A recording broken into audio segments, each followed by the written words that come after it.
Good morning, everyone, and welcome to the Quantum Leap Futures Morning Leap session for Monday, April the 10th, 2017. My name is Doug McKay. I am the founder of Quantum Leap Futures. Each morning we get together in these live go-to sessions to take a look at the market, macro to micro, take a look at the structure of the market, and then we drill down to our trade levels, our targets, and our hypotheses for the day. We do create multiple hypotheses. This is not to hedge ourselves saying, hey, we called the market right. We're creating four main hypotheses in order to have a plan in place for whatever the market throws at us. We do not know what the market's going to do. Nobody can tell you what the market's going to do. We can only see who is in control and what the market is shaping up. And then based on how the market is trading, we can take the plan that best suits the market and execute on it without having to develop a plan on the fly. This is a subscription room, so if you're interested in checking it out, please send me an email at quantumleapfutures@gmail.com. There is no website. There's no blog. This is not a commercial venture. We do everything live here in the go-to during the pre-market session, and then we do live trading and analysis during the course of the trading day. Please read through to the disclaimer. Nobody at Quantum Leap is a certified trading advisor. We are retail traders operating within a self-organized learning environment. Past performance is not indicative of future results, and any trades that you see in Quantum Leap are for education purposes. Please trade your own due diligence, your own risk metrics. Okay, taking a look at what happened on Friday. Friday, we were looking for a inside day after a pretty wild week, and we are looking for a rotational day, possibly a small breakout to the upside or the downside, but mostly coming back into this balance that we're in and chopping sideways. And it was a pretty boring trade day on Friday, and we ended up closing right in balance. And you can see that if you take a look at the last few days, okay, we've been right inside of balance, and price acceptance has pretty much remained the same. In fact, if you look at the composite, let me just expand this out for a second. If you look at composite, we talked about this last week, how we had undetermined fair value between the 64.50, the 59.50, and the 55 area. If I move these profiles back, and I'll just move this one back here. Well, I'll move them both back. You can see as I move them forward, and I'm running one from the, this should be the breakout day. I don't know why it's not.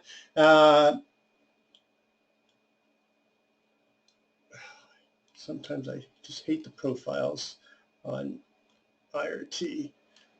You can see that the price difference between the February the 13th, the gap up day, through to this week, last week, the value, the microcomposite VPOC was up here in the 59, 50, 60 area. As we move this forward, and then we started a new microcomposite on the breakout, the significant breakout day of that upper balance on the 2 Tuesdays ago, and we've been tracking that, and that has come down to the 53.75, and as we move forward, our value is coming down in the longer time frame. So this is and the reason I want to point this out, and even further, if we put another profile in here, we had this right here going on where we talked about that 64.50 last week, and you can go through the videos, from the pre-market sessions last week. We were talking about how the sellers were cutting it off at the 64, and this was a clue that we were going to spend some more time in this balance area as we mature the auction, okay, and determine fair value. And you can see now that the longer time frame microcomposite has come down to the 56.25. Okay, and we're getting more in balance, or we're compressing still as at some point in time, and I believe the breakout is going to be this week. In the last 2 weeks, our 20-period daily ATR has gone from under 15 to today's 20-period daily ATR is now over 19. Two major clues I want to point out, and I've been pointing it out in the pre-market sessions over the last week, is as your ATR compresses, then you start to see expansion, but you see expansion with OTF activity within the Globex. These are clues, okay, that are telling us we're getting ready to make a major break out of this balance. I don't know if it's going to be this week, but all the clues are coming in. We've tested it. We've tested both sides of the balance. We've talked about this before, that before they break out, okay, they generally will test both sides of the balance to see how strong the buyers or sellers are, or resistance or support is. Then we'll compress some more. We'll see an expansion, a compression first, and then an expansion on as they test both sides of the range. We go from compression of under 15 to expansion of over 20 on the ATR, and then we see the OTF stepping in the Globex, okay, as they have been doing the last week or so, as they try to position themselves, call it secretly,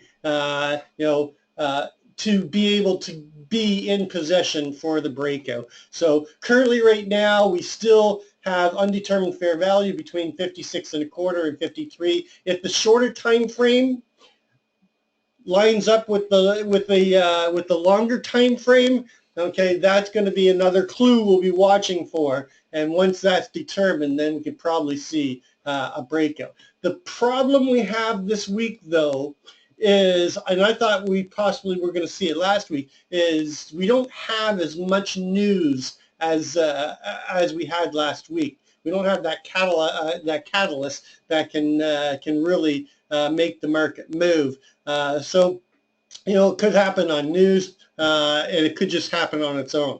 Right now, key lines in the sand below are the 48.50. You can use the 43 and a quarter if you want to be a little bit more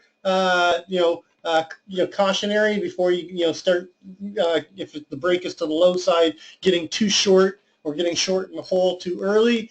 And the upside breakout, you can use the 64. So I'm using the 64.50 and the 48.50 as my two warning lines, and then confirmation, or the key lines in the sand, will go down to the 43 and a quarter and up to the 70. And that basically, okay, will take us into the smaller time frame value area and a break above or below that value area. Otherwise, well, we sit inside of this balance, okay, there's not going to be a lot there to trade from. We've got some wicks above us, okay, if we can get above 56, we're likely to chop inside of these two wicks from Thursday and Friday, or we could chop around in these two wicks down here as we battle the upside or the low side. We don't know which. I doubt that we'll see a breakout today, but the market could throw anything at you. Anyway, let's take a step back. Let's take a look at news. Okay, there's not a lot of news. We had housing starts in Canada was another beat. Expected 12, came out at 254. 10 o'clock, we've got U.S. labor conditions index. 4 p.m. tonight, we've got Yellen speaking. So that could be a catalyst for the Globex tonight. So I think there's going to be some opportunity. Where's she speaking at? She's speaking at the University of Michigan.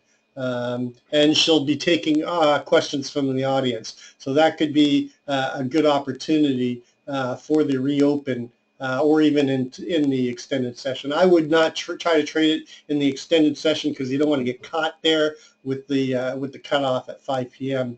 Eastern time. But there might be a couple points you can pick out of it. Tomorrow, we've got JOLTS, we've got the 10-year bond auction, we've got a Fed member speaking, but there's not a lot there. Then on Wednesday, We've got the Bank of Canada statement, so that could be an early clue, and we could get a rate increase here in Canada. But you also have the crude inventories and then the Bank of Canada press conference, the 30-year bond, and then the federal budget at 2 p.m. And then on Thursday, we do have the manufacturing sales from Canada. We've got PPI and unemployment claims. This could be a mover. We also have the preliminary University of Michigan consumer sentiment and inflation expectations. And then on Friday, we do have core retail sales. So, we do have some more important news as we move to Thursday and Friday in the U.S. Wednesday could be the catalyst with the Bank of Canada might be leading the way for another rate increase. Okay, so let's take a step back and take a look at the macro to micro. I always like to pull up just a simple candlestick chart with a 9 EMA, 20 SMA. And what I'm looking for is I'm starting in the monthly and I'm working my way down through the different time frames so I can see the strength of the trend. I'm looking for slope and separation, violation, or challenge to the trend where they're coming and trying to break through or have broken through both of the 9 and the 20. You can see multi-year upward trend. Then at the end of 15, beginning of 16, we get the violation of the trend. They take it back in 16. Then we get the falling 3 pattern that we were talking about as it was developing as a continuation pattern, and then we get the continuation and we get slope and separation. Now, we have had our first month of a negative month in March. We opened in the 54.75 area. We closed in the 50 area. And so far, we've got a negative month going on the on April. We're not that negative. The month open is 23.57.50. Today's week open is 23.51.75. So we could chop around between those two as we fight the bears or the bulls. On the weekly. On the weekly, we had that one-time framing up, and then we broke the one-time framing as the first clue that we'd come down and challenge and close the technical gap. We'd come down and close the gap. They'd bounce, but so far we're creating this flag pattern, and we've got to watch this 23.48 area as we talked about as a warning line, and then of course below that 32 as confirmation of a move, start of a downward trend on the weekly. On the daily, you can see that we are seeing some weakness coming in. We've got a symmetrical triangle setting up on the daily, but we are also starting to get some downward slope, and we are below the 9 and the 20 right now, so we are seeing some weakness in the daily. Going to the 4-hour. 4-hour, you can see we're solidly in consolidation as we compress for the breakout. On the 1-hour, same thing. We are below the 9 and the 20 right now, but more sideways consolidation. 30-minute, we are below the 9 and the 20 right now.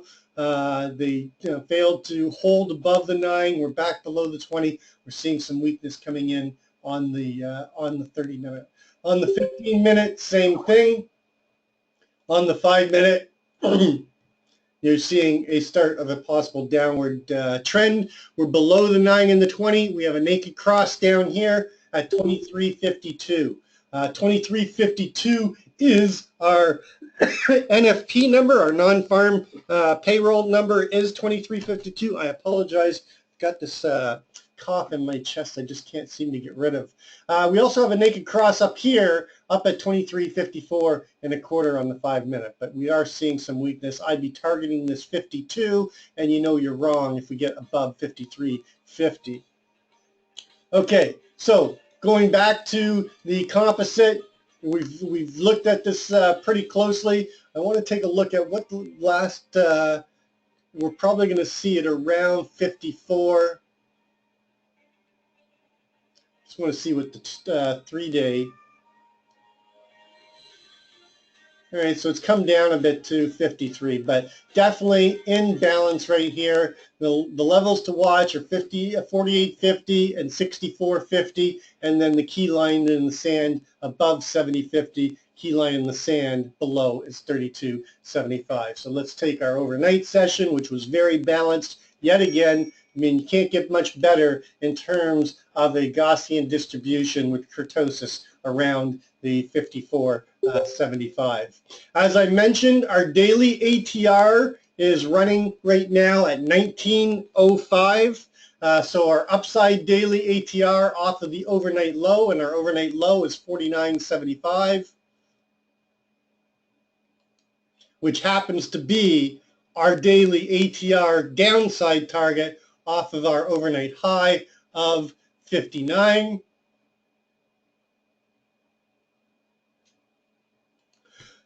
So you see, we've tested the daily downside ATR. We're starting to work our way up. Our daily upside ATR is up at 68.75. The overnight VPOC rate and balance 54.75.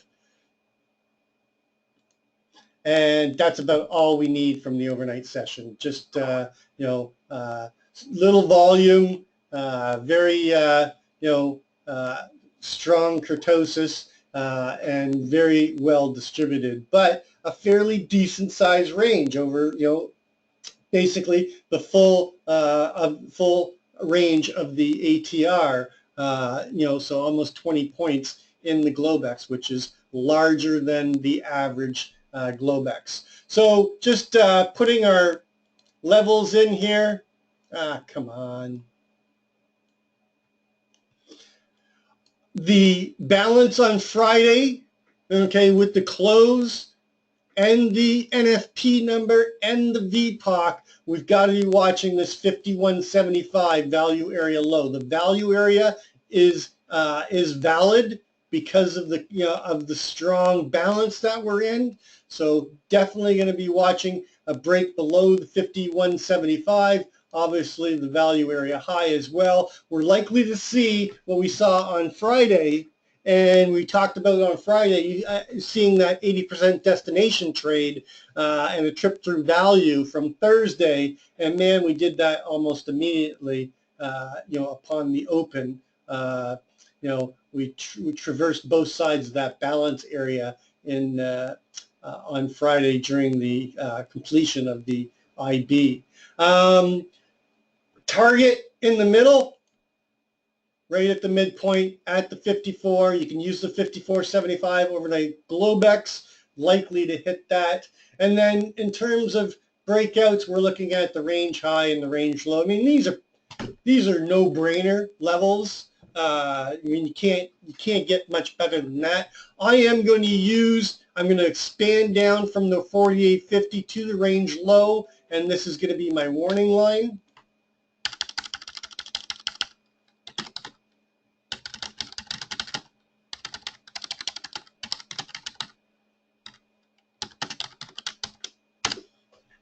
And it's going to be my price discovery. I'm targeting the 45 and the 40.75. And trade area in between at the 43.25.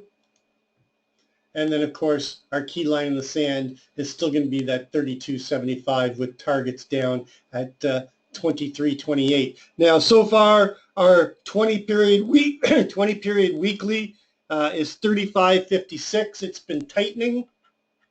Our weekly downside ATR target off of the overnight high is down here at 23.50, and our upside ATR for the weekly is at 85.25. So what is my hypothesis? I think that we're going to test both sides of this balance, this value area. So I'm looking for an open auction in range as hypo 1. I am looking for continuation to the upside right now. They've come back up. They failed to break below. They keep finding buyers below. So my main hypothesis is a continuation of the auction up towards that unequalized high up at the 98 on the June contract, the 24.01 on the March contract. So I'm looking for an open auction in range, a test of down here to the 51, 52, maybe come down to the 49, take out the overnight low, and then find responsive buyers and take a trip through value, 80% destination trade, and then chop around here and then push up into that 60 area and close somewhere up here. I'm not expecting a lot of expansion from the overnight. We already traded 20 points. I doubt that today is going to be the breakout day, but my hypo 2 will be opposite that, and I put equal weight on my hypo 1 and hypo 2. Why? Because we're still in balance.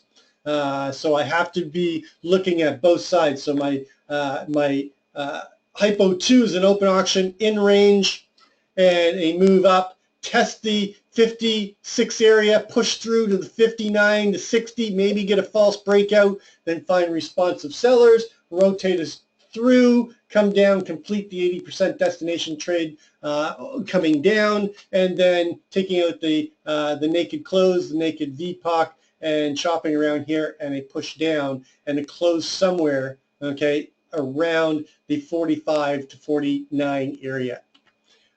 Hypo 3 is an open test drive, come down, take out the naked VPOC and naked close, test the lower value area, leave the overnight low untagged, push up, get a driving force up into the 59, 60 area, chop around here, and then push up into testing that weak high at the 66.75 and closing somewhere up here between the 64.50 and the 71.50 area. That is hypo 3.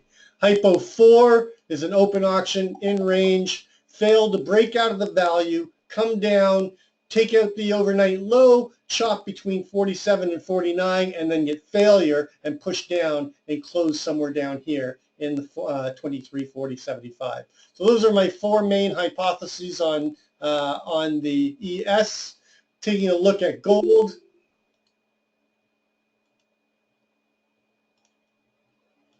Gold continues to balance out. We had that shift of the composite VPOC all the way from the 2170 up into the 5480. We continue to chop around here. We said once we got here, it's, we accepting the price higher. I'm looking for the continuation of the auction higher, but we're likely to chop around the composite. This is composite VPOC, goes all the way back to October the 9th, 2008. So this is a very long-term, composite VPOC.